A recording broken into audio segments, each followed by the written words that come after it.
That is what you deserve. Those words still echo in my ears, a sound that refuses to fade. My name is Zenobia Washington. I am 59 years old, and this is the story I kept locked in silence for months, until the silence itself became unbearable.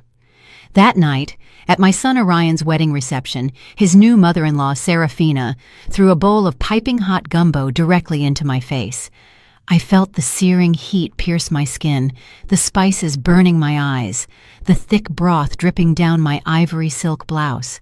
But what burned me more than the soup was the smile, that calm, almost satisfied smile she wore as she looked at me with narrowed eyes, as if she had just done something she had been waiting to do for years. "That is what you deserve," she repeated with a firm voice, lifting her chin. The banquet hall fell silent. Every guest looked down at their plates. No one moved. No one said a word, except for my son Orion. My only child, the boy I raised alone after his father abandoned us, the man to whom I gave everything I had. He sat there at the head table, arms crossed, and said in a deep voice, "She's right, Mama." I felt the floor open up beneath my feet. I didn't scream, I didn't cry, I didn't ask why. I simply took the linen napkin from my lap, wiped my burning face with all the dignity I had left, and stood up from my chair without making a sound. I walked toward the double doors with my back straight, even though, inside, every part of me was trembling. But before I left that building, I did something no one expected. I took my cell phone out of my clutch, dialed a number I had saved weeks ago, and said just 3 words. "It is time." Then I hung up. I closed the door softly behind me. No one followed me. No one asked anything. I got into my car, started the engine, and as I drove through the dark streets of Buckhead back toward my quiet apartment in the West End, a single question spun in my head. How did I get here? Because there was a time when Orion would hug me and say, "You're my hero, Mama." There was a time when I believed a son's love was forever. There was a time when I trusted. But that night, with my face burning and my heart broken, I understood something I never thought I'd have to learn. Sometimes the people we love the most are the ones who betray us the deepest, and sometimes silence is the only weapon we have left. What happened after that phone call is something they will never forget. But to understand why I did what I did, I must first tell you how it all started. How a mother who gave everything ended up humiliated in front of a room full of strangers. And how I discovered, too late, that my son was keeping a secret that would change everything. Sometimes we trust the wrong people too much.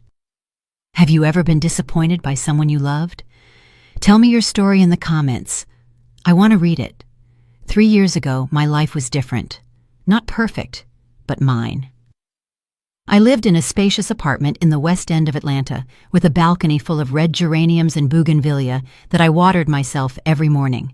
I had my routine: strong brewed coffee at 7, sweet potato pastries from Mr. Henderson's bakery on the corner, and then I would open my small, fine tailoring shop on the ground floor of the building. I wasn't rich, but I didn't need to be. After Orion's father left us when my son was barely 5 years old, I learned something that many women take decades to understand, that one can sustain an entire life with her own 2 hands without asking anyone for permission. I sewed wedding gowns, prom dresses, and embroidered blouses for church ladies who wanted to look elegant without shouting about their money. My hands knew every stitch, every hem, every secret a fabric keeps when you treat it with patience.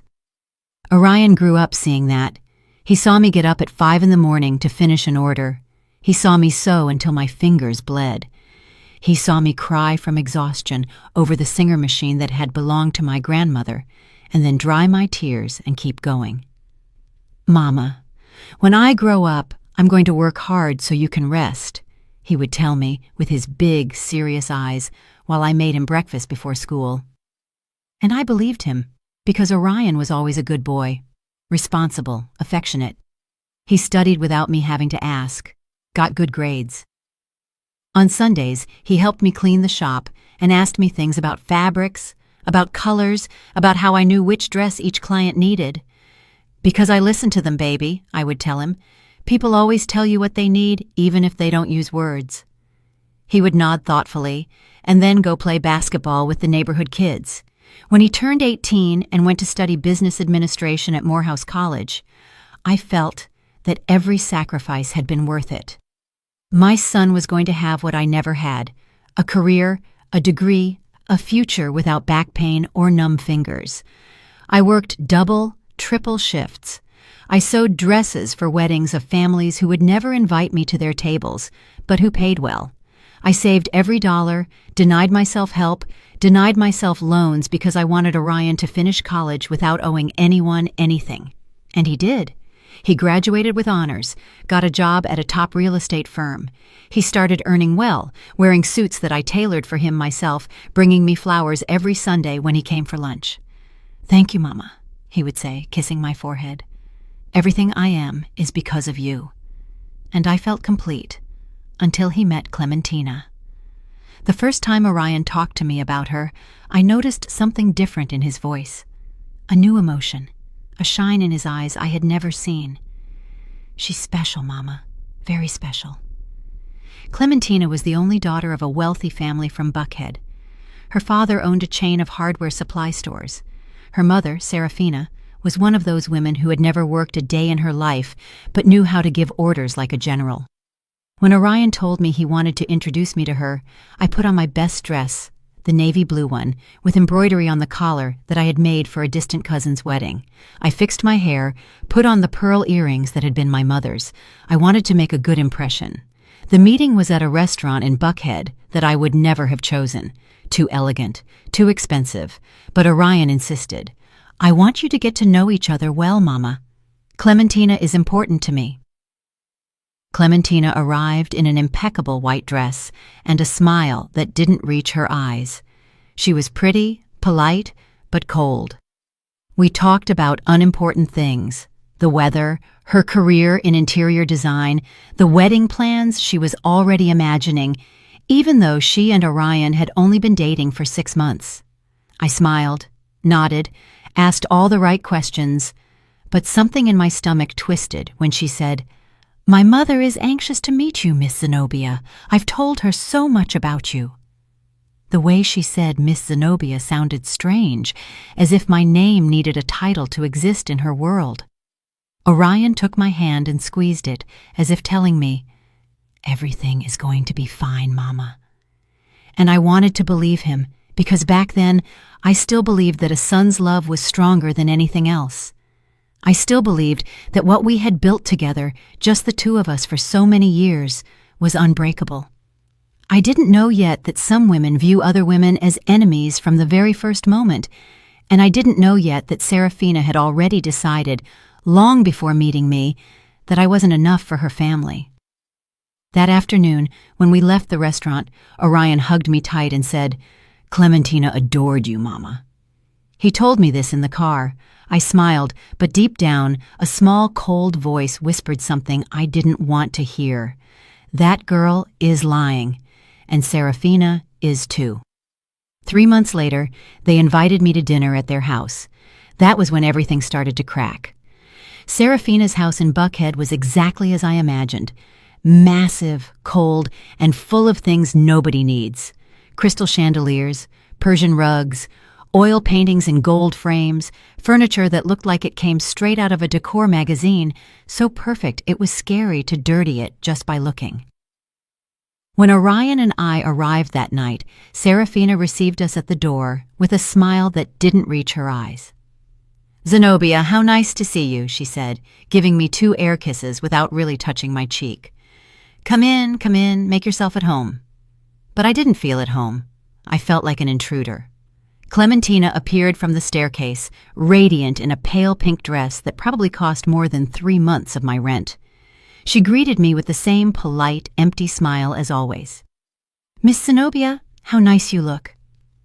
Again that Miss Zenobia, as if my name only existed with that prefix that made me feel old, foreign, from another world. Serafina's husband, Reginald, was a large man with a raspy voice who barely shook my hand before returning to his armchair in front of the television. He didn't say much all night, just grunted occasionally and drank scotch. Orion seemed happy, comfortable, as if that house were more his than our small apartment where he had grown up. That hurt me more than I wanted to admit. Dinner was served by a young housekeeper who went in and out of the kitchen without making a sound, eyes downcast. Serafina didn't even look at her when she asked for something. "More water, and bring the bread." I tried to smile at the girl when she served me. She gave me a quick, almost grateful look before disappearing again. The conversation during dinner was tense from the start. Serafina talked about her friends at the country club, the vacation they were planning to Hilton Head, the new SUV Reginald had bought. "Because one can't just drive around in anything, right, Zenobia?" she said with a light laugh. "One has to maintain a certain level." I nodded without knowing what to say. Clementina intervened, touching Orion's arm with a possessive gesture. "Mama, I already told Orion that when we get married, he has to think about a bigger car. That car he has is very modest." Orion laughed uncomfortably. "The car is fine, babe. It serves me well." "But we're going to have children, aren't we?"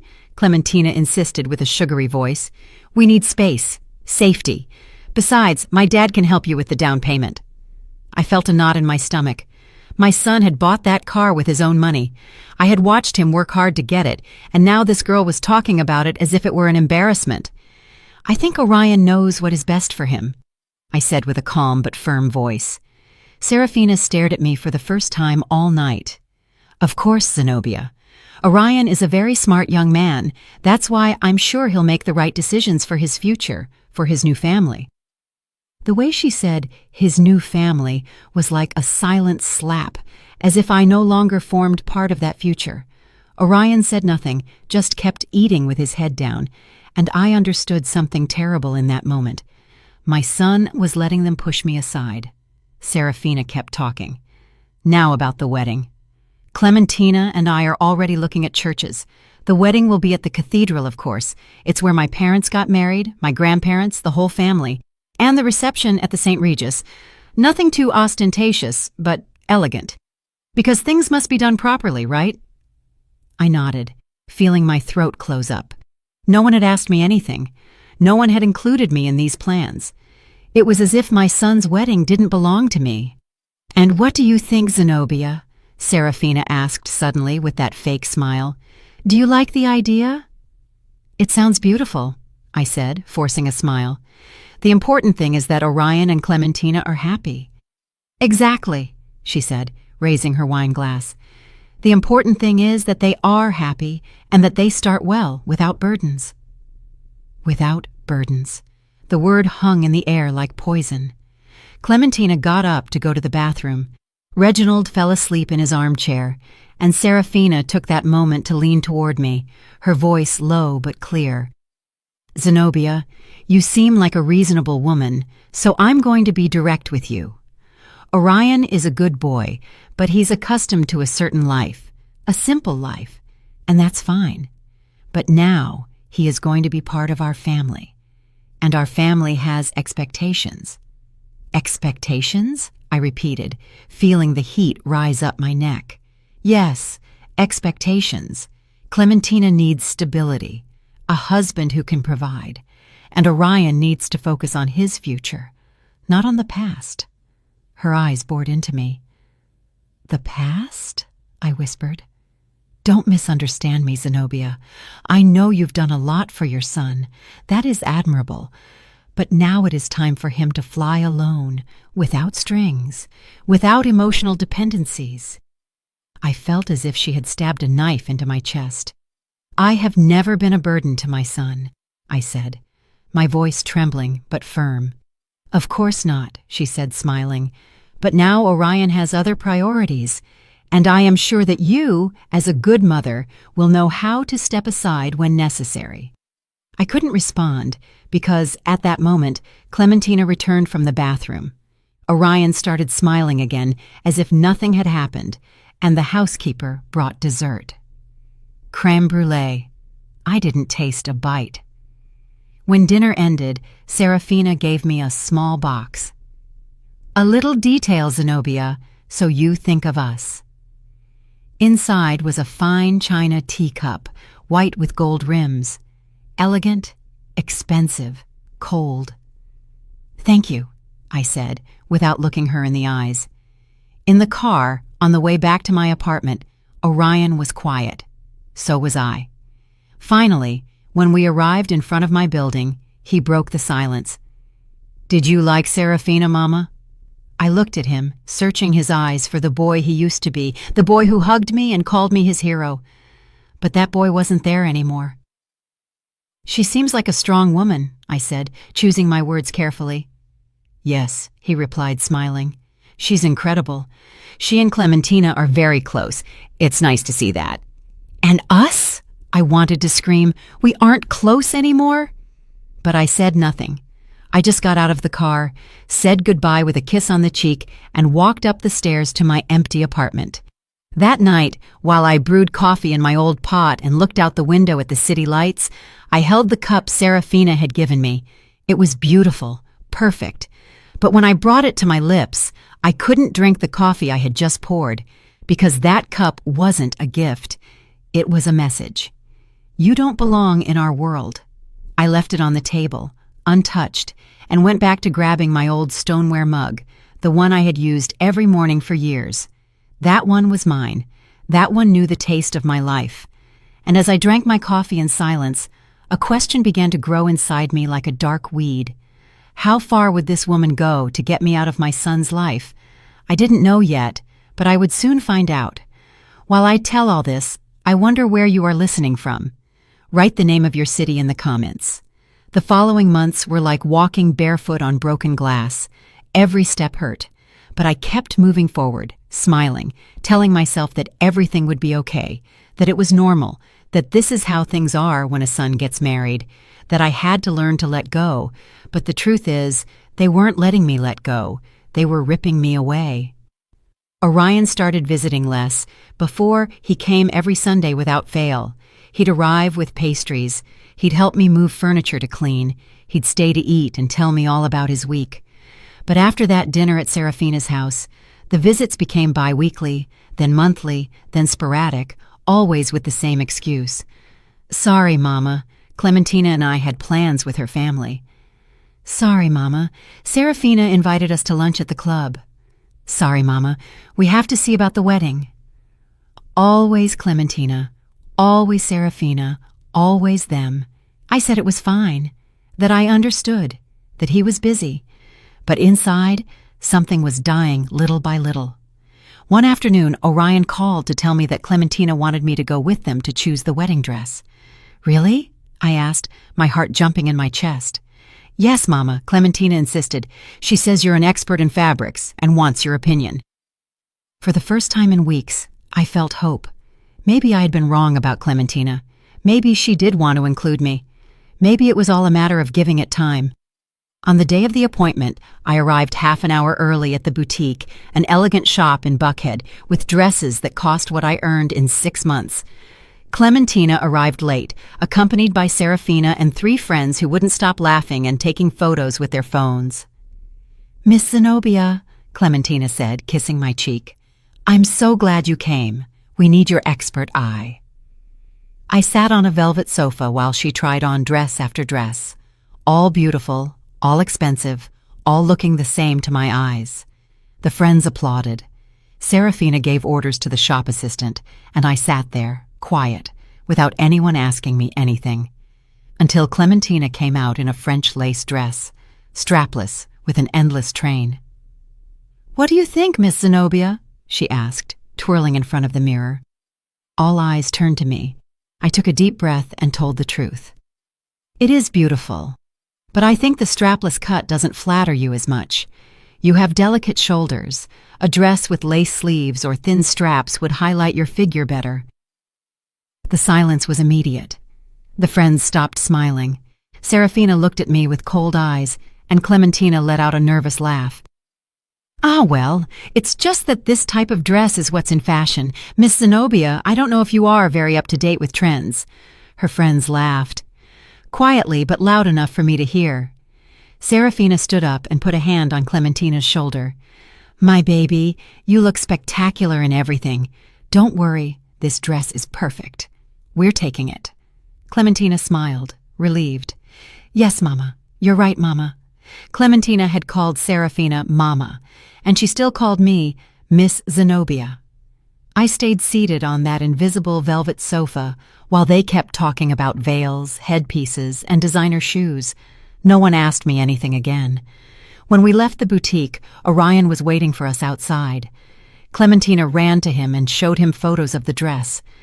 "Isn't it true I'm going to look precious, love?" "You're going to be the most beautiful bride in the world," he said, kissing her. I hung back, clutching my purse, feeling like a shadow. Orion finally saw me. "How did it go, Mama? Did you like the dress?" "It's lovely," I said, forcing a smile. "Thank you for coming. I know this is important to Clementina and to you," I wanted to shout. "It's not important to you that I'm here." But I just nodded. "Of course, baby. That's what I'm here for." Serafina approached, took Orion by the arm, and said in a soft voice, "Orion, will you join us for lunch? We have to talk about the final wedding details." "Of course, Serafina." "Mama is coming too, right?" Clementina asked, looking at me with that polite, empty smile. Before I could answer, Serafina said, "Oh no, my dear. Surely Zenobia is tired. Besides, we are going to talk about very specific organizational things. We don't want to bore her." Orion said nothing. He didn't defend me, didn't insist, didn't say, "My mother is coming with us." He just said goodbye with a kiss on the cheek and left with them. I stood on the sidewalk watching them walk away, and for the first time I cried in public. Not much, just a few quick tears that I wiped with the back of my hand before anyone saw me. I took the bus back to my apartment. I didn't want to spend money on an Uber. When I got home, I made coffee in my stoneware mug, the same one as always, the one that knew the taste of my life. The china cup Serafina had given me was still on the table, untouched, gathering dust. I looked at it for a long time, and something inside me whispered, "This isn't going to get better. It's only going to get worse." But I didn't want to listen because I still believed that a son's love was stronger than any external influence. I still believed that Orion was going to wake up, that he was going to realize, that he was going to go back to being the boy who hugged me and called me his hero. So I kept going. I kept smiling when they excluded me. I kept saying, "It's okay," when everything was wrong. I kept swallowing the pain so as not to be a problem, so as not to be a burden, so as not to fulfill the prophecy Serafina had planted in my son's mind. "Your mother is going to suffocate you if you don't distance yourself." 2 weeks later, Orion invited me to dinner. Just the two of us, like before. I was so excited I arrived half an hour early at the restaurant. I had dressed with care. I wore a burgundy dress that I had sewn myself, with discreet embroidery on the collar. I wanted my son to feel proud of me, but when he arrived, he wasn't alone. Clementina was with him. "Sorry, Mama. Clementina wanted to join us. I hope you don't mind." "Of course not," I lied. Throughout dinner, Clementina talked non-stop about the wedding, about the honeymoon they were planning in Bora Bora, about the condo her father was going to give them as a wedding gift. "It's in Buckhead, Miss Zenobia. 3 bedrooms, 2 full baths, and a terrace with an incredible view. My dad says it's important to start well." Orion looked happy. I just smiled. And when the check came, Orion took out his wallet and said something that split my heart in two. "Mama, can you lend me $2,000? I spent a lot this month on wedding stuff, and I'm a little tight." $2,000. I didn't have $2,000 extra dollars. I barely had enough to pay my rent and the shop expenses, but I took out the money I had saved for the electricity bill and emergencies, and I gave it to him. "Of course, son, don't worry." "Thanks, Mama. I'll pay you back next month." He never paid me back, and I never asked him for it, because in that moment I understood something terrible. I was no longer his mother. I was his bank, his safety net, his plan B. But I was no longer the most important person in his life. That night, when I returned to my apartment, I sat in front of the window with my coffee and looked at the city lights, wondering how I had ended up there, how a woman who had given everything, who had sacrificed her youth, her health, her entire life for a son, could end up feeling so invisible. But I still didn't know the truth. I still didn't know that everything that had happened up to that moment was just the beginning, that Serafina had a plan, and that my son, my Orion, my only child, was already part of it. The wedding approached like an inevitable storm, and I kept pretending everything was fine. Orion went weeks without calling me. When he did, the conversations were brief, distracted, filled with uncomfortable silences. "How are you, Mama?" "Fine, son. And you?" "Fine, fine. Busy with preparations, you imagine." "Well, I gotta go. Clementina is calling me." Click. And I was left with the phone in my hand, feeling like something inside me emptied a little more each time. But the worst wasn't the short calls. The worst were the invitations that never arrived. I found out by chance that there was a bachelor party for Orion, a barbecue at Reginald's house with a live band, with friends of Clementina's family. No one told me. There was also a rehearsal dinner at an extremely expensive Italian restaurant with the godparents, with close family. No one invited me. When I asked Orion why they hadn't included me, he got uncomfortable. "Oh, Mama, they were small things. Last minute we didn't want to bother you." Bother you. As if my presence were a nuisance, as if I were a problem to be avoided. But I stayed quiet, kept smiling, kept saying, "Don't worry, son, I understand." Until one afternoon, everything changed. It was a Tuesday. I remember because Tuesdays have always been slow days at the shop. I was finishing hemming a gala dress when the doorbell rang. I opened the door and found a young delivery guy with a blue cap and a manila envelope in his hands. "Zenobia Washington?" "Yes, that's me." "Sign here, please." I signed without thinking. The boy gave me the envelope and left. I closed the door and looked at the package. It had no return address, just my name handwritten in black ink. Something in my stomach twisted. I sat in the shop chair with trembling hands and opened the envelope. Inside were photographs. Many photographs. At first, I didn't understand what I was seeing. They were images of Orion, my son, in different places. Restaurants, a parking lot, a hotel entrance. But he wasn't alone. He was with a woman, and that woman wasn't Clementina. It was Serafina. I felt the floor move beneath my feet. The first photo showed Orion and Serafina leaving a restaurant. He had his hand on the small of her back. She was laughing with her head thrown back. The second photo was in a parking lot. Orion was opening the car door for her. Their faces were very close, too close. The third photo knocked the air out of my lungs. It was at the entrance of a hotel, the St. Regis. Orion and Serafina entering together. He had a hand around her waist. She was looking at him with a smile I had never seen on her. An intimate smile, a smile of a woman who knows a man's body. I dropped the photographs to the floor. My hands were shaking so much I couldn't hold them. My heart was beating so hard I felt it was going to burst. No, this cannot be real. I picked up the photos with clumsy fingers. I looked at them again and again, looking for some logical explanation. Maybe it was a business lunch. Maybe Serafina needed help with something. Maybe... But there were more photos. Orion kissing Serafina's cheek, too close to her lips. Serafina adjusting Orion's tie with her hands on his chest. Both of them entering an apartment, an address I didn't know. And the last photo, the one that made me let out a moan I didn't know I had inside. Orion and Serafina on a balcony at night. He was hugging her from behind. She had her eyes closed, leaning against his chest, like two lovers who have shared something forbidden. I got up from the chair, stumbling. I ran to the bathroom and vomited. I threw up everything I had inside until only dry heaves remained and a bitter taste in my mouth. I stayed there kneeling in front of the toilet, crying uncontrollably. My son, my only son. The boy I raised alone. The boy to whom I gave everything. The boy who called me his hero. He was having an affair with his fiancée's mother, with a woman 20 years his senior, with the woman who had humiliated me time and time again, and suddenly everything made sense. That's why Serafina hated me so much. That's why she had wanted me out of Orion's life from the beginning. It wasn't because I was poor or simple or from another world. It was because I was her rival, the true mother, the one who knew Orion from before, the one who could see what she had made of him. And that's why Orion had abandoned me. Not for Clementina, for Serafina, for that woman who had seduced him, manipulated him, turned him into her toy.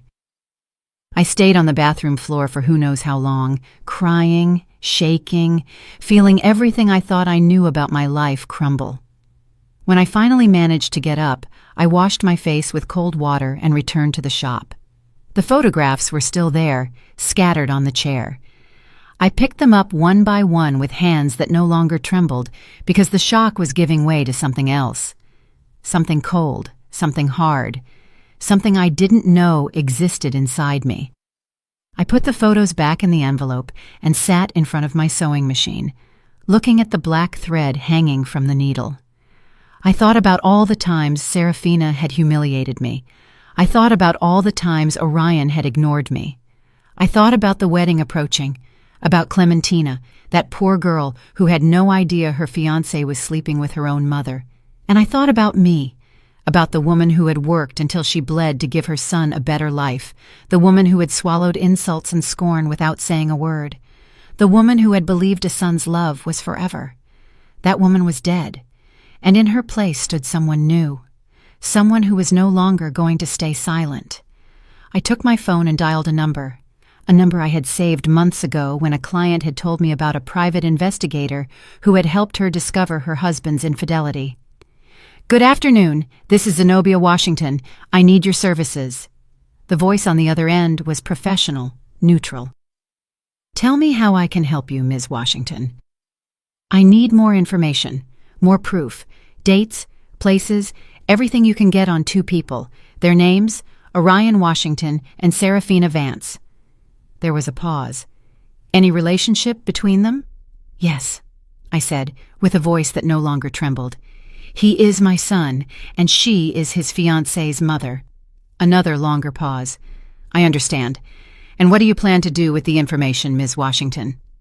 I looked out the shop window. The city lights were starting to turn on. The sky was dyed orange and violet. "I don't know yet," I said, "but when I know, I want to be prepared. I'll email you my quote. And Ms. Washington, yes, some truths hurt more than the lie. Are you sure you want to know?" I closed my eyes. I thought of my son, of the boy he had been, of the man he had become, and I said something I never thought I would say. It no longer matters what hurts. I need the truth. I hung up the phone, made myself a coffee in my stoneware mug, and waited. Because now I knew that the wedding wasn't the end of this story. It was just the beginning, and I was no longer going to be the silent victim.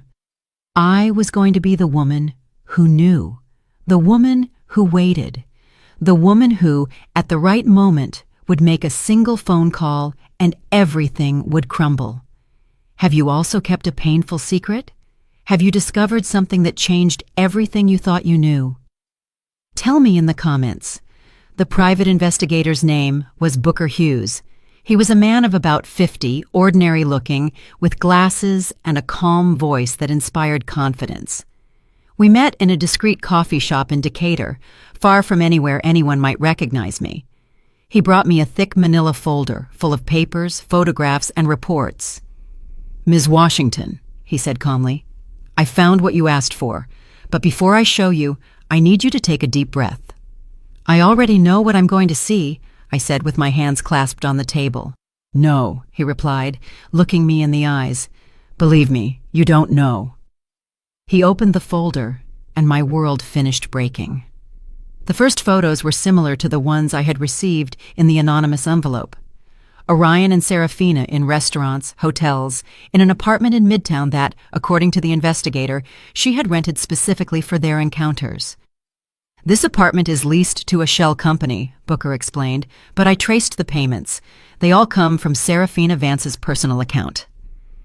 I felt nauseous again, but I forced myself to keep looking. There were hotel records. The St. Regis, the Four Seasons, Ritz-Carlton, rooms booked in her name, but security cameras showed both entering together. "Since when?" I asked, with a voice I barely recognized as mine. Booker turned several pages and pointed to a date. The first record I found is from 1.5 years ago. 1.5 years. My son had been sleeping with his fiancée's mother for 1.5 years, since before he and Clementina got engaged, since before I met that family. There's more, Booker said with a grave tone.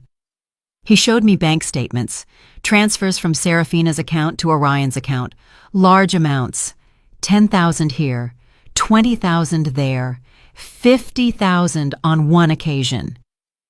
What is this? I whispered. Payments, Booker said. Your son is receiving money from her regularly.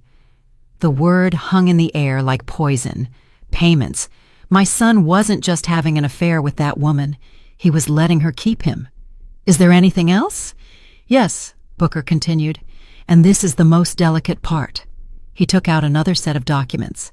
I investigated the finances of Mr. Reginald Vance, Serafina's husband. He is bankrupt. The hardware chain that is supposedly so successful is on the verge of collapse. He has debts with several banks, and the house in Buckhead has 3 mortgages. I sat in silence, processing. So, it's all a lie? I asked. The wealth, the money, the status, it's a facade, Booker confirmed. A very well-constructed facade, but it's falling apart, and I think Serafina knows it. That's why she's using her daughter. Using Clementina? How? Booker took out more papers. Clementina inherited a considerable fortune from her maternal grandmother 2 years ago, close to $4 or $5 million in property and bank accounts, but that money is in a trust that can only be touched under certain conditions. What conditions? That Clementina gets married. Once married, she has full access to that inheritance, and if something were to happen to Clementina while married, the money automatically passes to her spouse. I felt the air escape my lungs. Orion, I whispered. Exactly, Booker said. If Orion marries Clementina and something happens to her, he inherits everything. And considering the relationship he has with Serafina, he didn't finish the sentence. He didn't have to. Do you think they plan to harm Clementina? I asked, feeling horror rise up my throat. I don't have proof of that, Booker said carefully. But I do have proof that Serafina is a very controlling, very ambitious, and very desperate woman. And your son, Ms. Washington, forgive me for saying it this way, your son is completely under her control. I closed my eyes. I thought of my Orion, of the boy who hugged me, of the young man who graduated with honors, of the man I thought I had raised. At what moment had he become this? At what moment had he stopped being my son and become the puppet of an unscrupulous woman? There is one last thing, Booker said, and it is the most important. He took out an audio recording, a small device. I managed to place a microphone in the Midtown apartment. It's illegal, I know, but I thought you needed to hear this. He pressed the play button, and I heard my son's voice. What if Clementina finds out? It was Orion. He sounded nervous. Then Serafina's voice, soft, manipulative, maternal and seductive at the same time. She won't find out, my love. Clementina is foolish. She only sees what she wants to see. But when we get married, how are we going to continue this? Orion listened to me well. A pause.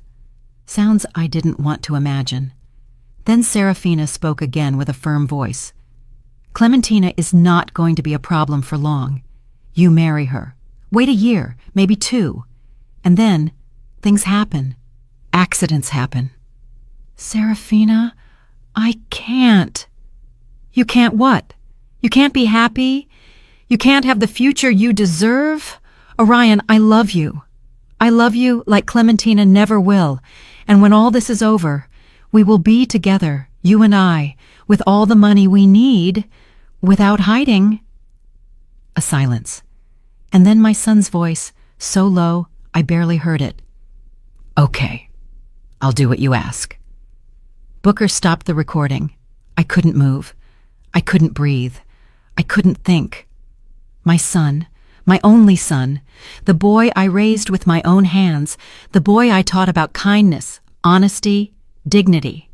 He was planning to marry an innocent girl to inherit her fortune, and he was letting a psychopathic woman put the idea in his head that Clementina had to disappear. "What are you going to do, Ms. Washington?" Booker asked softly. I looked at the photographs scattered on the table. I looked at the documents, the bank statements, the evidence of a conspiracy so twisted it seemed taken from a soap opera. But it was real, and it was my son. "I don't know," I whispered. "I don't know what I'm going to do." "You can go to the police," Booker suggested. "With this information, they can stop the wedding. They can investigate Serafina and Orion." "What would happen to my son?" I asked, tears falling down my cheeks. Booker didn't answer because we both knew the answer. Orion would go to jail for fraud, for conspiracy, maybe for attempted murder. If they managed to prove his intentions, my son would spend years in prison, and I would be the one who put him there. "Think about it," Booker said, "and when you decide what to do, call me. I'll be available." He gave me his card, paid for the coffee, and left. I stayed sitting in that coffee shop for hours with the folder in my hands, feeling everything that had been my life turning into ash. I thought about going to the police. I thought about talking to Clementina, warning her, saving her. I thought about confronting Orion, shouting at him, asking him how he could have become this. But I did none of that, because I needed something more than just justice. I needed Orion to see, to understand, to feel the weight of what he had done. I needed Serafina to lose everything she had gained with her manipulations, and I needed to do it in a way that no one could say I was the villain, because I wasn't going to be the mother who destroyed her son. I was going to be the mother who let him destroy himself. And then, when he was at the bottom, when he had lost everything, maybe, just maybe, he would remember who I was and what he had been before that woman poisoned him. I took the folder, put it in my purse, and left the coffee shop with my back straight and my head held high. The wedding was in 2 weeks, and I had a plan that started with a simple acceptance. I was going to go to that wedding, I was going to sit at that table, and when the exact moment arrived, I was going to make a single phone call, and everything would crumble. Because sometimes the best revenge isn't to attack, it's to let the truth do its work. The night of the wedding arrived like a storm everyone expected except me, because I knew that night wasn't going to be a celebration. It was going to be a revelation. I dressed carefully. I chose a simple navy blue dress I had sewn years ago. Nothing ostentatious, nothing that drew attention. I pulled my hair into a discreet bun. I put on my mother's pearl earrings. I wanted to look dignified because I knew this would be the last time Orion would see me as his mother. The ceremony was at the cathedral as Serafina had planned. A beautiful church full of white flowers and candles. There were more than 200 guests. Elegant people, moneyed people, people who looked at me sideways wondering who that simple woman sitting alone in the 5th row was, because they hadn't even given me a seat in the front rows. Clementina's family occupied the entire right side of the church, and on the left side, where the groom's family should be, there were only 3 of us, me, a distant aunt of Orion's who barely knew him, and a cousin who came more for the free food than for affection. That was all that was left of our family. When Orion walked to the altar, my heart skipped a beat. He looked handsome, elegant, mature, in a dark gray suit I knew he hadn't paid for, with his hair perfectly combed, with a nervous but happy smile. For a moment, just for a moment, I saw the boy he used to be again, and I almost regretted what I was about to do. Almost. But then I saw Serafina. She was sitting in the front row in a champagne-colored dress that screamed money, her hair perfectly styled, her jewels shining under the candlelight, and when Orion passed in front of her on his way to the altar, Serafina shot him a look I knew very well, a look of possession, a look that said, "You are mine." And Orion responded with a small, complicit, intimate smile just before standing at the altar to wait for his bride. I felt bile rise in my throat. Clementina walked in on her father's arm. She looked beautiful, innocent, radiant. The strapless dress she had chosen, despite my advice, fit her well. I had to admit it. Her face shone with happiness. She knew nothing. That poor girl had no idea she was walking toward her own trap. The ceremony was long. The priest spoke about love, fidelity, commitment. Every word was like a dagger in my chest, because I knew it was all a lie. When it came time for the vows, Orion took Clementina's hands and said firmly, "Clementina, I promise to love and respect you every day of my life. I promise to be your partner, your support, your refuge. I promise to build a future with you based on truth and trust." I had to bite my lip not to scream, "Liar, liar, liar." Clementina cried with emotion, the guests sighed, and Serafina smiled with satisfaction. When the priest said, "I now pronounce you husband and wife," everyone applauded except me. I just watched them, Orion kissing Clementina, Serafina wiping a fake tear, Reginald dozing in his seat, and I knew the moment had come. The reception was at the St. Regis, a huge ballroom decorated with thousands of white roses, tables with linen tablecloths, crystal centerpieces, a 5-course banquet, a live orchestra. Everything was perfect, too perfect. They seated me at a table in the back, far from the head table, far from Orion, with people I didn't know and who didn't speak to me all night. I was invisible again, but I wasn't there to socialize. I was there to wait for the exact moment. During dinner, I observed. I saw how Serafina controlled everything from her spot at the head table, how she gave discreet orders to the waiters, how she looked at Orion every time Clementina wasn't looking. And I saw how Orion returned those looks. It was disgusting. It was brazen. It was sick. When dinner ended, the dancing began. The newlyweds' waltz, the dance with the parents. Orion danced first with Clementina.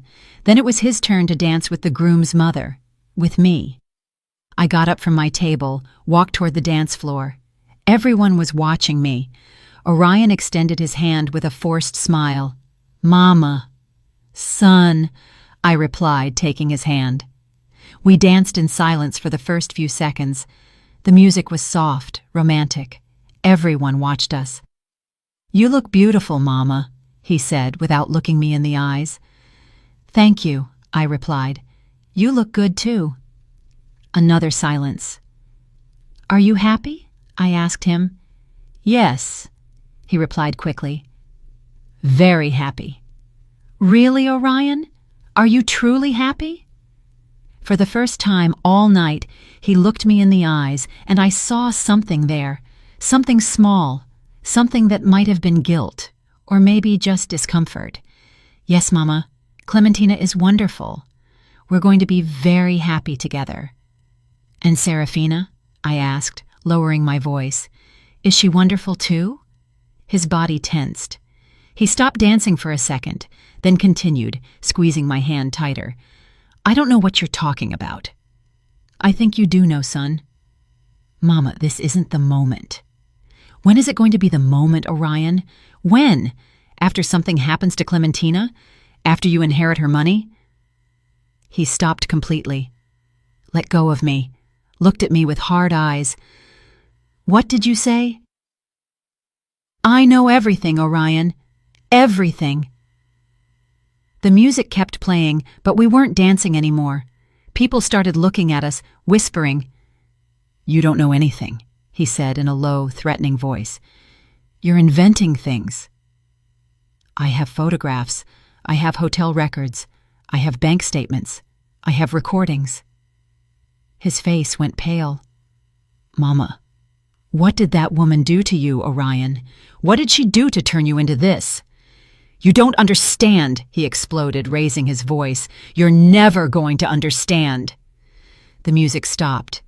Everyone was staring. Clementina came running over, her wedding dress dragging on the floor. "What's happening, Orion? Miss Zenobia?" Serafina appeared out of nowhere. She stepped between Orion and me. "Zenobia, I think it's better if you leave. Are you making a scene?" "A scene?" I repeated, feeling the rage rise up my chest. "I'm making a scene?" "Yes," she said firmly. "This is my daughter's wedding, and I'm not going to allow you to ruin it with your dramas." "My dramas?" I laughed without humor. "You want to talk about dramas, Serafina?" Clementina looked at us without understanding. Orion was paralyzed. The guests murmured louder and louder, and then Serafina did something I will never forget. She turned to the nearest table, grabbed a bowl of seafood gumbo that was still hot, walked toward me with firm steps, and threw it in my face. I felt the boiling liquid burning my skin, the spices, the broth dripping down my dress, the pain, the humiliation. Everyone screamed. Clementina shrieked. Someone ran for napkins, but I didn't move. I just stood there with the soup dripping down my face, looking Serafina straight in the eye. She smiled, that calm smile, that satisfied smile, and said clearly so everyone could hear, "That is what you deserve." The room fell into complete silence. And then Orion, my son, my only son, the boy I had raised alone, crossed his arms and said, "She's right, Mama." Those words cut me deeper than any knife. Clementina was crying, the guests were whispering, Reginald was still asleep in his chair, and I just took a napkin from the nearest table and wiped my burning face with all the dignity I had left. Then I walked toward the exit of the ballroom with my back straight, without running, without crying, without giving them the satisfaction of seeing me destroyed. But before leaving, I took my phone out of my purse, dialed the number I had saved, and said just 3 words. "It is time." I hung up, left the hall, got into my car, and as I drove through the dark streets toward my apartment, with my face burning and my heart broken into 1,000 pieces, I smiled, because the call I had just made wasn't to the police. It was to someone else, someone who was going to change everything, and they would never forget it. I still ask myself if I did the right thing. What would you have done in my place? I arrived at my apartment with my dress ruined and my soul even more ruined. But I didn't cry. I had no tears left. I took off the soup-soaked dress and threw it in the trash. I never wanted to see it again. I took a long shower, letting the hot water clean my skin, which still stung. When I got out, I put on my old cotton pajamas, the ones with holes in the elbows, the ones I had worn for years, the ones that were mine and no one else's. I made coffee in my stoneware mug, the same one as always, and sat in front of the window to wait, because I knew the call I had made was going to have consequences, consequences that would start that very night. The person I had called wasn't the police. It wasn't a lawyer. It wasn't anyone who could put my son in jail.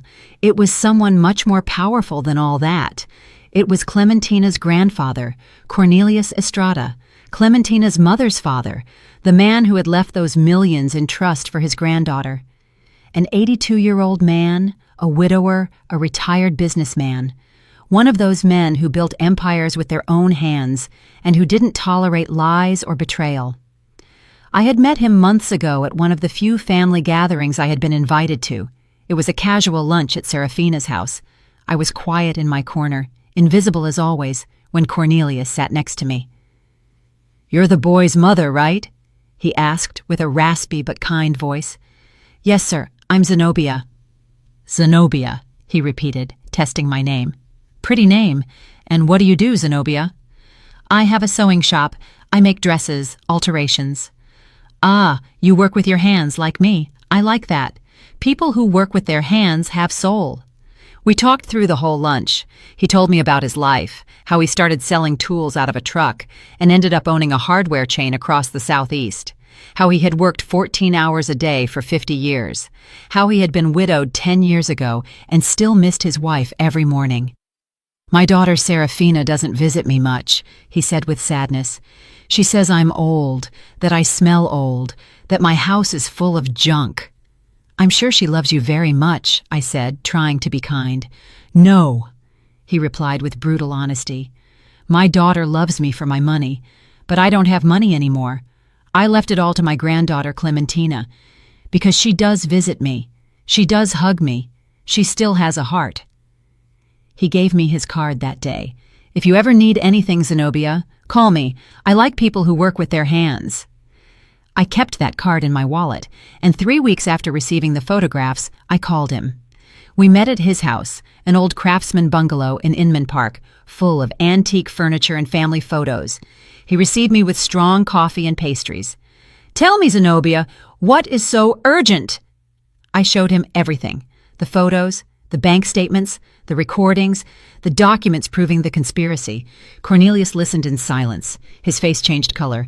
First pale, then red, then purple with rage. When I finished, he stayed quiet for a long time. "My granddaughter is in danger," he said finally, his voice shaking. "Yes, sir." "And your son?" "Your son is part of the plan." "Yes, sir." "Why are you telling me? Why don't you go to the police?" It took me a moment to answer, because I had to be honest.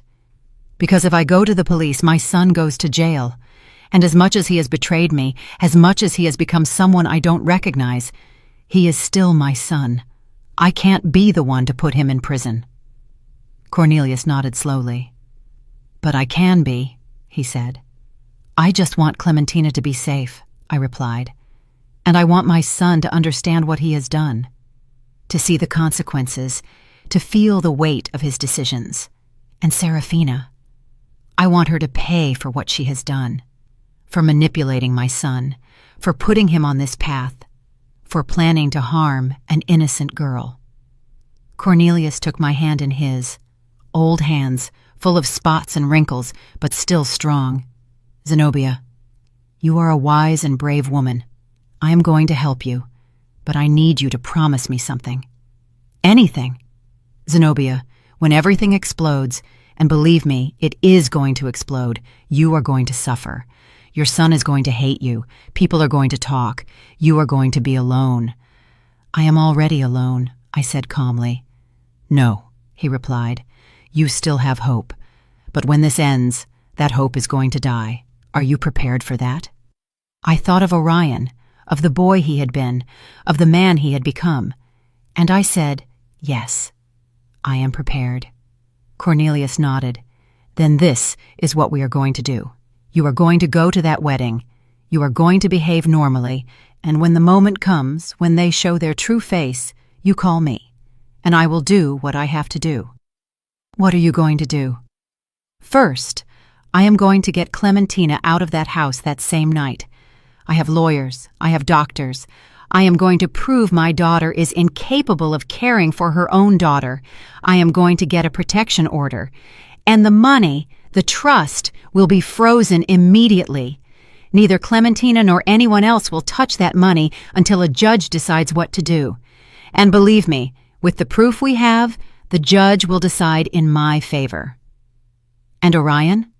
Cornelius looked at me with sadness.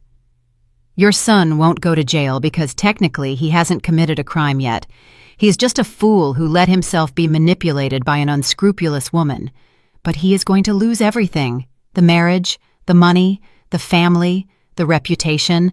He is going to be left with nothing." "Good," I said firmly. "That is exactly what he deserves." And that was how we arrived at this moment. Me sitting in my apartment, drinking coffee, waiting. At 11 o'clock p.m., my phone rang. It was Cornelius. "It is done, Zenobia." "What happened?" "I arrived at the St. Regis with my lawyers and 2 police cars. I told Clementina I needed to speak with her urgently. When she saw the photographs, when she heard the recordings, she fainted. We had to take her to the hospital." "My God, is she okay?" "Physically, she is fine, but emotionally, that girl is destroyed." "I'm so sorry." "It's not your fault, Zenobia. It is my daughter's fault, and that boy's fault." "What happened with Orion and Serafina?"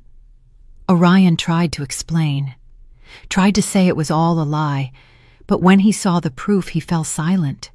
He stood there in his groom's suit, surrounded by guests who were whispering and pointing at him without saying anything. And Serafina, that woman. Cornelius's voice filled with contempt. That woman tried to deny everything, said the photos were edited, the recordings were fake, that it was a conspiracy against her. Did they believe her? Of course not. The scandal was monumental. Guests went running. The hotel staff didn't know what to do. And Reginald, that useless man, slept through the whole drama. And now? Now Clementina is under my custody. We are going to annul the marriage. It was the same night, so legally, it's as if it never existed. The trust is frozen, and I filed a complaint against Serafina for fraud, extortion, and conspiracy to commit murder. Is she going to jail? God willing, yes. The lawyers say we have a solid case. Thank you, Cornelius. Thank you for protecting Clementina. No, Zenobia. Thank you for warning me in time. You saved my granddaughter's life. There was a silence. And your son? Cornelius asked. Do you want to know about him? I closed my eyes, breathed deep. Tell me. He left the hotel at 2 a.m, alone, without anyone. The guests looked at him with scorn. No one defended him. No one helped him. He left in his car, and I don't know where he went. I understand. Zenobia, your son lost everything tonight. How do you feel? How did I feel? Empty, sad, relieved, guilty, avenged, all at the same time. I feel at peace, I said finally, because I did the right thing.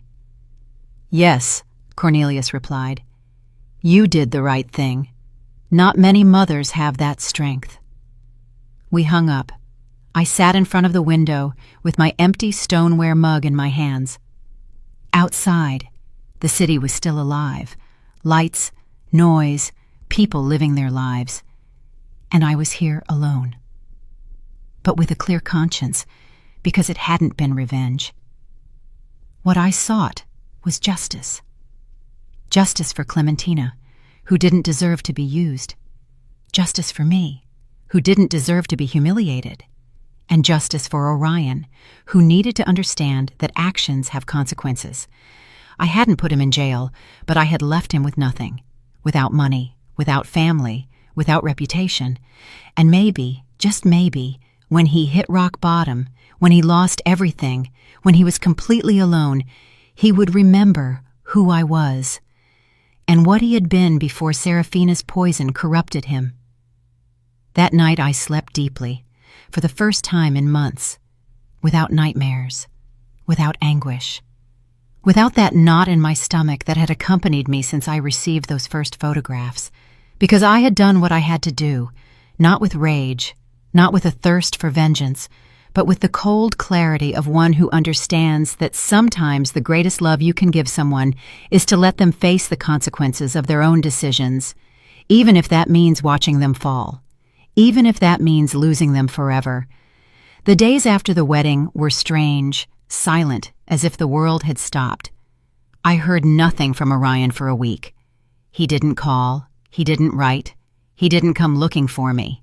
And I didn't look for him either, because I knew he needed time to understand what had happened, to process the magnitude of what he had lost. And I needed time to heal. Cornelius called me every 2 days to tell me how things were going. Clementina was in intensive therapy, not psychiatric, but emotional. She had fallen into a deep depression after discovering the man she had married was having an affair with her own mother. It's too big a betrayal, Cornelius told me, too twisted. My granddaughter doesn't understand how it could happen, and neither do I. How is she? Fragile, very fragile, but she is 18. She is young. She will heal. With time, she will heal. The scandal spread like gunpowder through the whole city. Social media exploded. Someone had recorded part of the confrontation at the St. Regis and uploaded it to the internet. The video went viral in hours. Orion leaving the hotel alone, his suit rumpled, his face undone, Serafina screaming at Cornelius's lawyers, Clementina being taken out on a stretcher. People commented, speculated, invented theories. Some said Orion was a victim, that Serafina had seduced and manipulated him. Others said he was an opportunist, a fortune hunter, a man without morals. The truth, as always, was somewhere in the middle. Orion wasn't completely innocent, but he wasn't completely guilty either.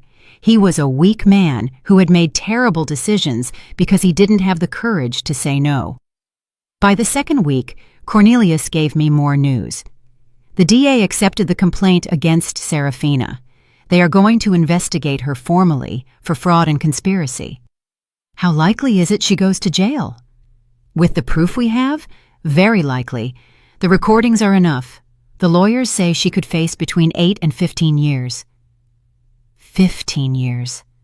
Serafina, the woman who had humiliated me, who had manipulated my son, who had planned to harm her own daughter to keep her money, was going to pay. And Reginald? I asked. That poor man knew nothing. He's a drunk who has been disconnected from his family for years. The investigators confirmed he had nothing to do with the plan, but now he is alone.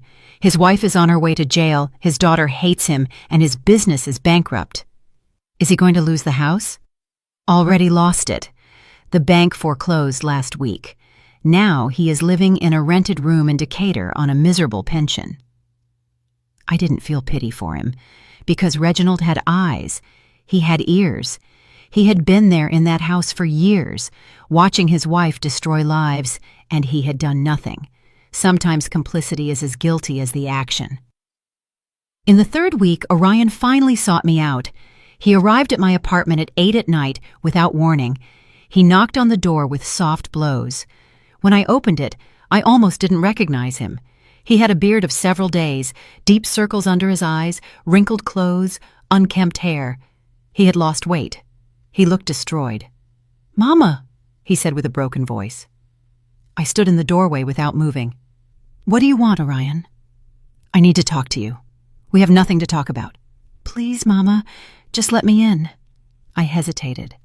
Part of me wanted to slam the door in his face, to tell him to leave, that he was no longer my son.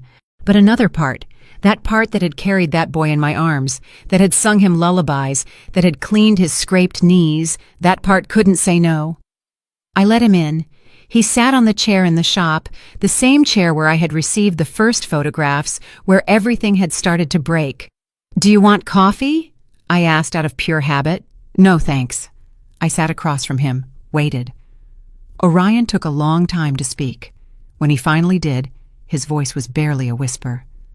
"I'm sorry, Mama." "What are you sorry for?" "Everything.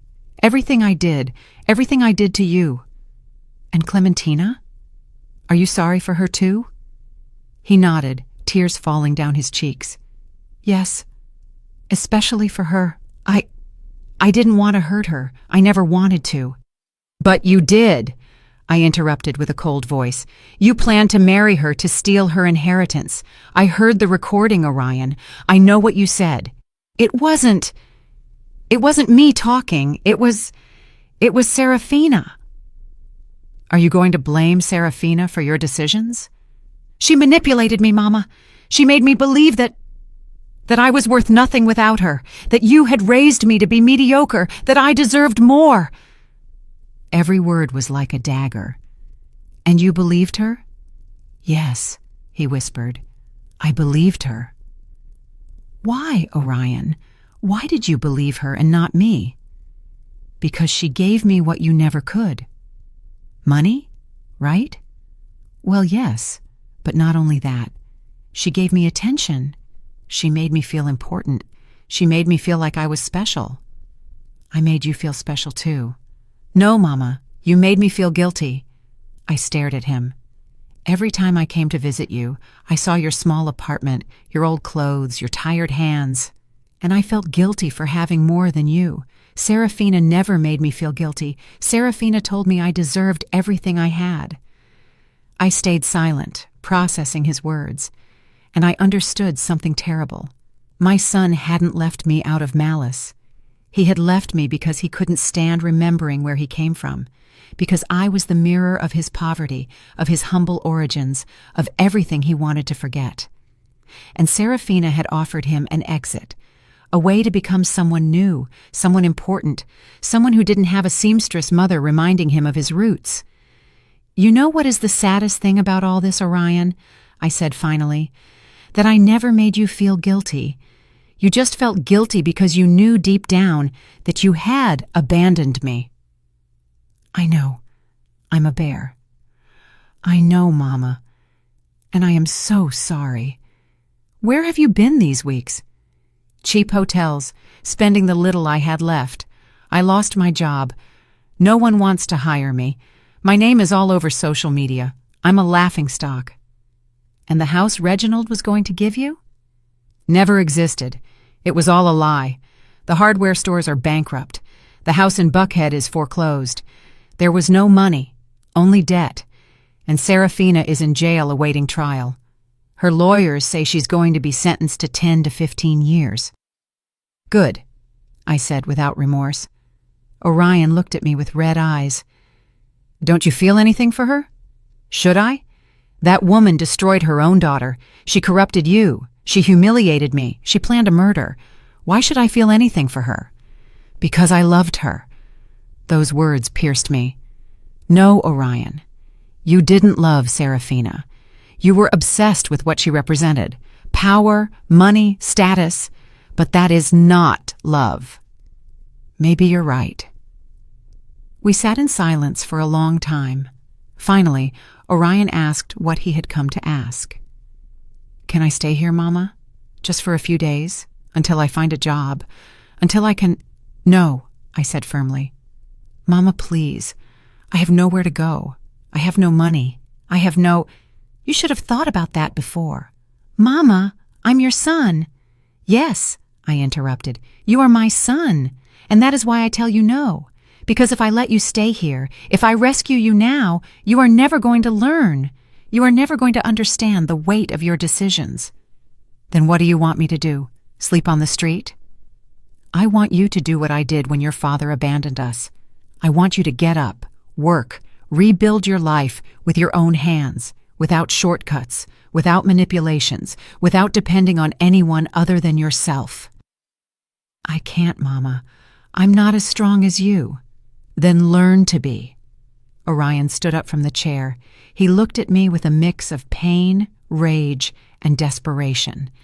Someday, you're going to forgive me, Mama. Someday you're going to— Maybe, I interrupted. But that day is not today, nor tomorrow, nor next month. Maybe in years, or maybe never. That depends on you, on who you decide to be from now on. And if you change, and if you become someone better, then maybe, just maybe, we can talk again. But not as mother and son, but as two people who once knew each other and need to learn to know each other again. Orion nodded, crying. He walked to the door, opened it, and before leaving, turned one last time. I love you, Mama. I know, I replied, but love without respect means nothing. He left. I closed the door and stood there, listening to his footsteps fade down the hallway. I didn't cry because there was nothing to cry about. I had done the right thing, the hardest thing, the most painful thing, but the right thing.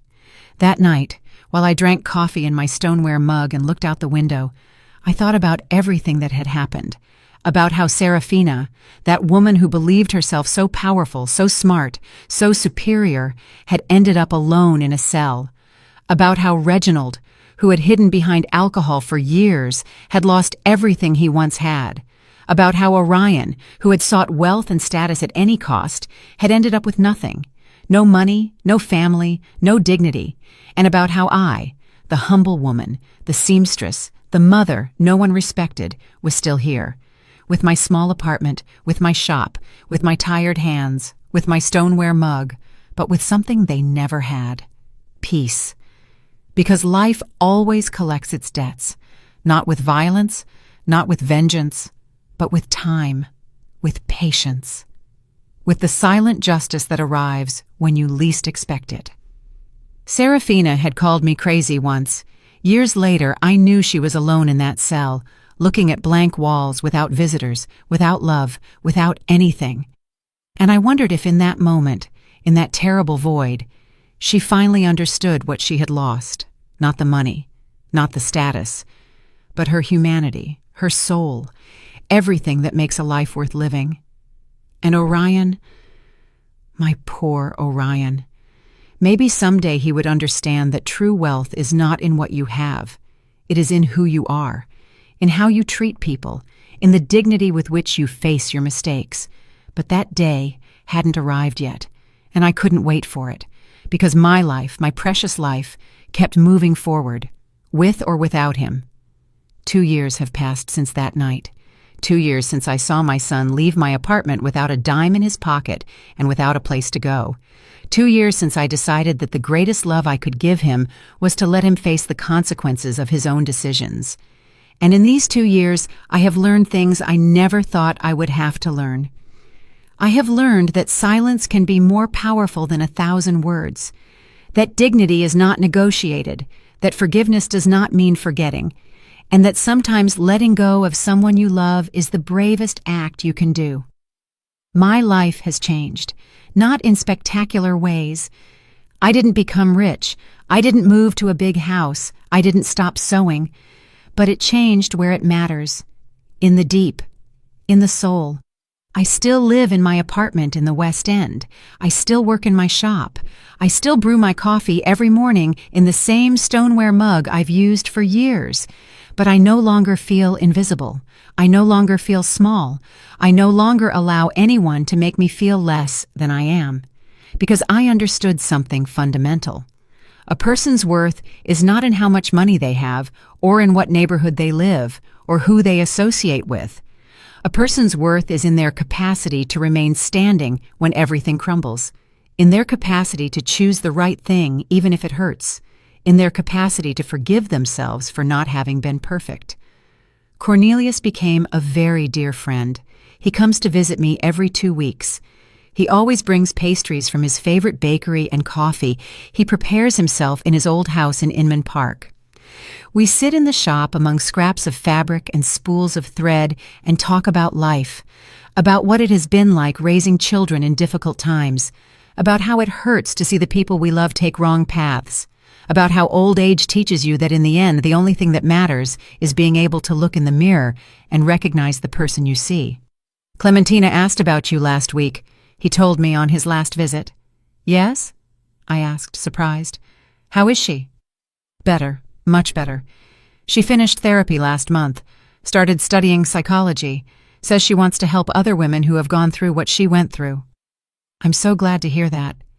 She wants to meet you, Zenobia, says she wants to thank you for saving her. I felt a knot in my throat. I didn't save her. I just did what I had to do. That is exactly what saving someone means, Cornelius replied, with a sad smile. Doing the right thing, even if it costs you everything. Clementina came to visit me one October afternoon. She arrived alone, without warning, knocking timidly on the shop door.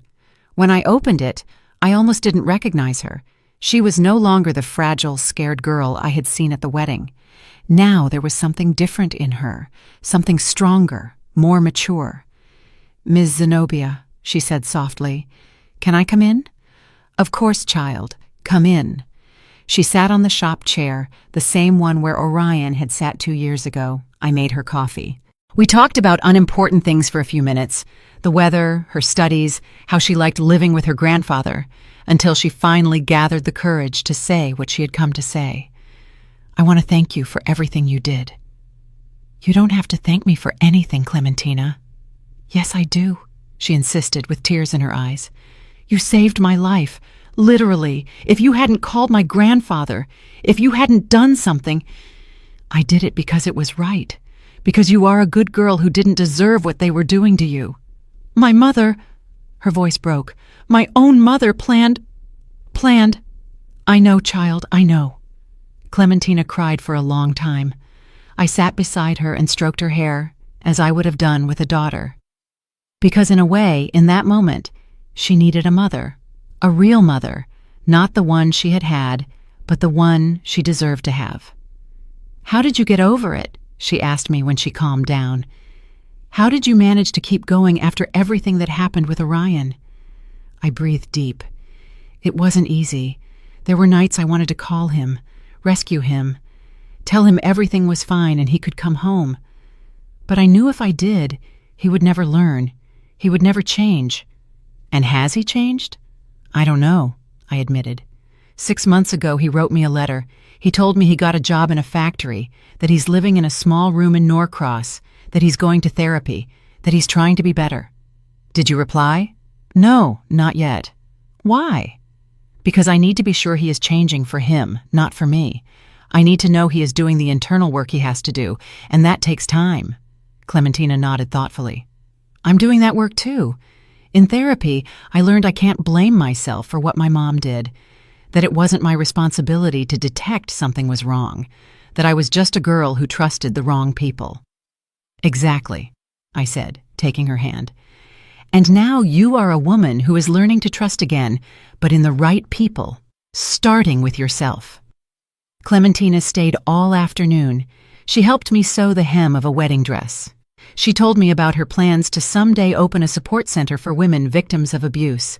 And when she left, she hugged me tight and whispered in my ear, "Thank you for being the mother my own mother never was." That night I cried, not from sadness, but from something more complex, because I had lost a son, but in a way, I had gained a daughter, not by blood, but by heart. 3 months ago, I received news of Serafina. Cornelius called me one morning with a grave voice. "Zenobia, I need to tell you something about Serafina." What happened? She was sentenced, 12 years in prison, without possibility of early release. How is she? Destroyed. Physically, she has deteriorated a lot. No one visits her, not even Reginald. She's completely alone. And how do you feel about that? Relieved, but also sad, because that woman is my daughter, and despite everything she did, a part of me remembers the girl she once was before ambition corrupted her. I understood what Cornelius felt, because I also remembered the boy Orion had been before the world changed him, before bad decisions defined him. And I wondered if one day he could go back to being that boy, or if that boy had died forever. Orion's letter arrived 2 weeks ago. It was longer than the first, more honest, more vulnerable. He told me he had started attending a support group for people who had made serious mistakes, that he was learning to live with the guilt without letting it destroy him, that he was saving every dollar to someday be able to pay me back all the money he had borrowed and never paid. "I don't expect you to forgive me, Mama," he wrote. "I don't expect us to go back to what we were. I only hope that someday, when you see me on the street, you don't cross to the other side to avoid me. I only hope you know that every day I wake up trying to be a better man than I was yesterday. And every day I think of you, of how I treated you, of how I failed you, of how I let a woman convince me that you were the problem when you were the only person who really loved me. Sometimes I pass in front of your building. I don't knock. I don't come up. I just stand there on the sidewalk looking at your window, wondering what you might be doing, if you're sewing, if you're drinking coffee, if you ever think of me. And then I leave because I know I have no right to bother you. I have no right to ask you for anything else. But I want you to know something, Mama. Something I never told you enough when I should have. Thank you. Thank you for raising me alone. Thank you for sacrificing so much. Thank you for giving me opportunities you never had. And thank you for having the courage to let me fall when I needed it most. Because now I understand that you didn't let me fall out of hate. You let me fall out of love. And that was the greatest gift you could give me. I love you, Mama. I have always loved you, even if my actions said otherwise. Your son, Orion. I read that letter 5 times.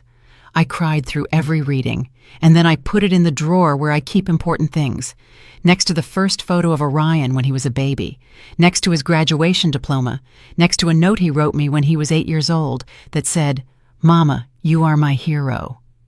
I haven't replied to him yet, but I think I will soon, because I have learned that forgiveness is not forgetting what happened. Forgiveness is remembering what happened, feeling the pain, and still choosing to move forward without carrying that weight in your heart. It doesn't mean I'm going to forget. It doesn't mean things are going to go back to how they were before. But it means I am ready to build something new, something different, a relationship based not on what we were, but on what we can be. Last night I had a dream. I dreamed I was sitting in my shop sewing when they knocked on the door. I opened it, and it was Orion. But not the Orion of now, nor the Orion who betrayed me. It was the boy, my boy, with his big eyes and his innocent smile. "Mama," he told me, "I lost my way, but I think I found it again." And I hugged him and cried and said, "Welcome home, my son." When I woke up, I had tears on my cheeks, and I knew that dream was a sign. Not that everything was resolved, but that I was ready to start healing, to start forgiving, not just Orion, but myself, for not having been the perfect mother, for not having protected him from everything, for not having seen the signs sooner. Because the truth is that none of us is perfect. We all make mistakes. We all hurt people we love. We all get lost at some point. But what defines us is not the mistakes we make, it is what we do after. If we learn, if we grow, if we get up, or if we stay there on the ground blaming others for our fall. This morning, while I prepared my coffee in my stoneware mug, I looked out the window and saw the streets of Atlanta filling with people. People in a hurry, people with problems, people with dreams, people with pain. And I understood that we are all part of the same story, a story of mistakes and redemptions, of falls and risings, of losses and findings. And my story, this story I have told you, is just one more among millions. But it is mine, and I am proud of it. Because I survived, because I didn't break, because I maintained my dignity when everything around me crumbled, and because I learned that true strength is not in never falling, it is in getting up every time you fall. Now I am 61 years old, 2 years older than when this story began, and I feel I have lived an entire lifetime in these 2 years. I keep sewing wedding dresses for girls who dream of eternal love, and every time I sew, I think of Clementina, in her strapless dress, in how that day she thought she was starting the best stage of her life, and I pray that someday, when she is ready, she finds a real love, a love that sees her, that respects her, that values her, not for her money, not for her last name, but for who she is. And I pray for Orion, because despite everything, he is still my son. And a mother never stops praying for her children, even if they have hurt her, even if they have betrayed her, even if they have made her cry until she ran out of tears. A mother's love has no limits, but now I know it shouldn't have conditions that allow abuse either. Love must be firm, honest, brave. Love must tell the truth even if it hurts. It must set limits even if it costs. It must let go even if it wants to hold on. Because only then, with that difficult and brave love, can we help the people we love to become the best they can be. If my story helps a single woman open her eyes, if it helps a single mother understand that loving doesn't mean permitting, if it helps a single person choose dignity over comfort, then it will all have been worth it. Every tear, every pain, every sleepless night, every difficult decision, everything. Because this story isn't just mine, it belongs to all the women who have been humiliated and have chosen to stand up, to all the mothers who have had to let go of their children to save them, to all the people who have faced betrayals and chosen forgiveness without forgetting. This story is for you who are listening to me, for you who maybe are going through something similar, for you who don't know if you're going to be able to survive the pain you feel today. I want you to know something. Yes, you can. You are going to be able to, because you are stronger than you think, because you have more courage than you imagine, and because pain, however terrible it may be, doesn't last forever. Time cures everything. It doesn't erase it, but it cures it. And one day, maybe months or years later, you are going to wake up and you are going to realize that breathing doesn't hurt as much anymore, that thinking about what happened doesn't destroy you anymore, that you can remember without bleeding. And that day, you are going to understand that you survived, that you won, not because you destroyed the one who hurt you, but because you didn't let them destroy you. I close this story with the same stoneware mug in my hands, the one that has accompanied me for years, the one that knows the taste of my coffee on difficult mornings, the one that has held tears and hopes, the one that has never failed me. Because in the end, the simplest things are the ones that remain, the humblest are the strongest, and the most ignored are the most valuable, like me, like you, like all the women who have been underestimated and have proven they are made of steel. Thank you for listening until the end. Thank you for allowing me to share my story with you. And remember, life always collects its debts, not with vengeance, but with truth, with time, with silent justice, and in the end, always, always good triumphs. Maybe not in the way we expected, maybe not when we expected, but it triumphs. Because the universe has a memory, and no one escapes the consequences of their own actions. Did you like the story, and which city are you listening from? Let's meet in the comments. If you liked the story, you can support me by sending a super thanks so I can keep bringing more stories like this. Thank you so much for your sweet support. I'm looking forward to your comments on the story. On the screen, you can see 2 new life stories that I highly recommend. There's so much more on my channel. Don't forget to subscribe. See you in the next life story with love and respect.